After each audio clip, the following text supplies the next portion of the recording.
more resources, visit rym.org. 1, 2, 1, 2, 3.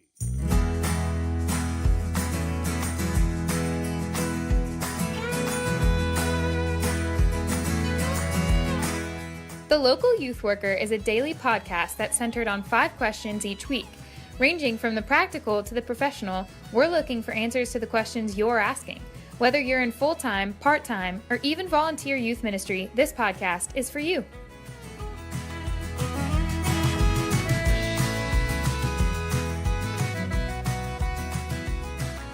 Hey everybody, we are back talking to Wilson. I enjoyed talking to you about sports all this week. We looked at we've heard about your story on Monday, the good of sports, the bad. Today, something specific that I guess kind of stems from the bad, or I guess, we could say a distortion of the good as well, as the influence of the prosperity gospel in sports. And so, Wilson, that's something, again, some perspective that you've been able to see, and just how sports might distort the gospel a little bit. So talk to us a little bit about that. Yeah, John, I think this might be one of the most central issues in all sports, because what we have failed to do is to bring a big God gospel, a sovereign God gospel into the sports world. We just kind of let sports kind of be its own thing. And what's happened is I cannot tell you how massively prevalent it is of the prosperity gospel that, which means that if you're not familiar with it, it means that, because I'm a Christian, Jesus is going to give me health, wealth, prosperity, riches. Basically, Jesus, he's my genie. As long as he revolves around me. It's not like my life is for his glory. It's just he's going to give me what I want. That is so big in the sports world, because I have seen guys who tell their testimony in a way that says, I'm a Christian, I'm good at sports, and that's what happens when you're a Christian. And the eyes in the crowds just get big, and these little kids think, oh, I need to be a Christian because then I will be the next LeBron James, or I will be the next Calvin Johnson. And it is a plague. It is a work of Satan. I mean, I cannot say that strongly enough. And here's some of the reasons why. Is because the prosperity gospel, it crushes people. It doesn't save them. Because if you believe in the prosperity gospel, if you think Jesus is just your genie, then whenever you succeed, it's like, oh, it's because I'm a Christian. It's just this is what it means to be a Christian. Jesus, he's just going to keep on blessing me, right? And then on the opposite end, when I fail, then Christianity must not be true. And we talked about this. We talked about this a couple of days ago. That one of the blessings of sports is that it can teach you how to fail, and to fail well. But if you believe that Jesus is just going to give you everything that you want, well, the moment that you don't have what you want and you fail, or you get on a losing team for 4 seasons, or you get injured, then it's like, man, Jesus isn't who he says he is. It just has this false view of suffering. It's like, I'll take Jesus, in everything what he says, but I won't follow him and take up my cross.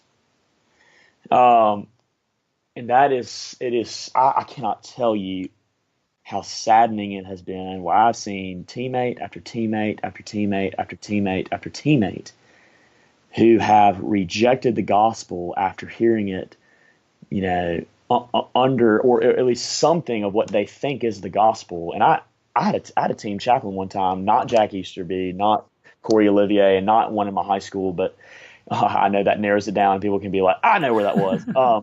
But look, I mean, I'm going to be honest, because I had a team chaplain who would give us pregame speeches, and it would only be about God is going to bless you, and he's going to make you great today, and he's going to give you everything you want. And I saw guys who would walk away from the faith because they would get hurt or they wouldn't do well.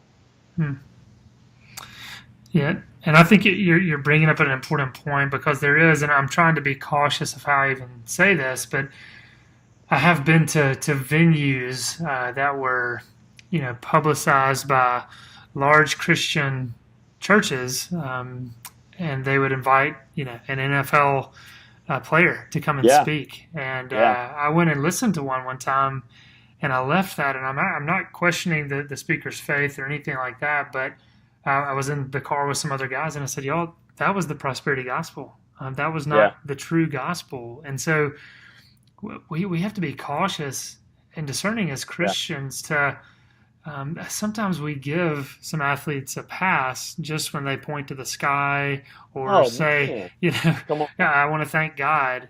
Yeah, We've got to, we want to be cautious and not overly critical and judging yeah, people, but at the same time, we do need to be discerning enough and critical enough and in a right way to say that's not the gospel, and be yeah, teaching our children that, because it's very subtle in some ways and context, very insidious. yeah, So we've got to be wiser. I mean, come on, we worship a God who, I mean, we believe in a faith mm, that has, a serpent that is in the garden and yep. deceives Adam and Eve. He's very crafty. He's he's smarter than we are. He's stronger than we Yes. are. And Yeah, so we don't need to just be foolish as Christians to just kind of think this. We're going to know a lie when we see it. No, I mean, he's yeah, the father of lies, and so we've hmm, got to see how it definitely weaves its way into the NFL, NBA, whatever. yeah, yeah. And the biggest reason why I'm so passionate about this is not so I can just have like, oh, I know what I'm talking about, but no, it's not that. It's because I've seen good friends, good teammates who are so hardened to the gospel now because they thought the gospel was just this prosperity gospel. And it is so sad to see where some people are because they once were in Bible studies and they once were like, yeah, this is great. They would even do it even with solid, faithful biblical teaching that would even go against prosperity gospel, but they would kind of distort it in their own hearts, and then they would fail and they'd walk away. And it's just so sad, and that's why I'm so passionate about it.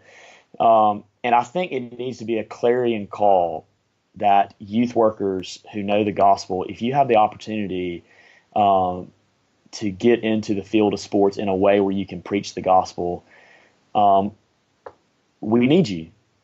I mean, we desperately need more Corey Olivier's, more Jack Easterby's, men who will preach the gospel in its full extent, not in a way that centers around sports, but to show how God uses sports in order to help us to enjoy Christ. Um, it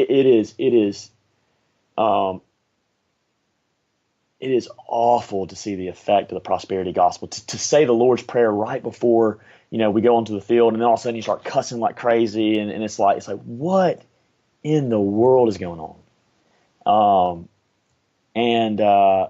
I had to learn that the hard way because remember, when I was telling my story, I thought that about my life at first. I thought, I'm a Christian. Jesus is going to give me what I want, but he's going to give me not what I want, but what I need.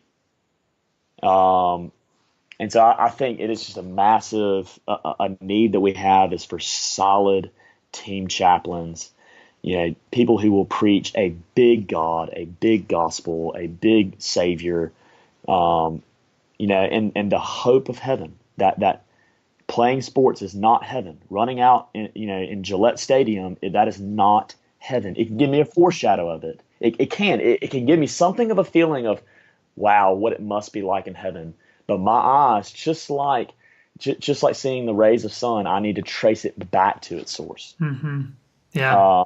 But we have often used sports as just the source.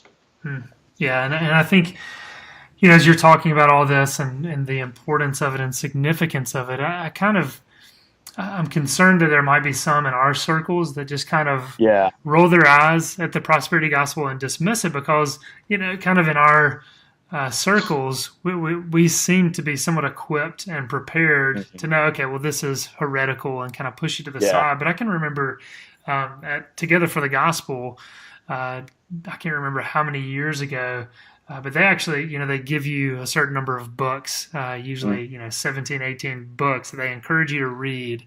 And one of those books was on the prosperity gospel. And what they pointed out was we need to realize that the prosperity gospel is influencing millions and millions and millions of people. And so the chances are, as we get out in the world, we're going to interact with some of these people who have bought into this gospel.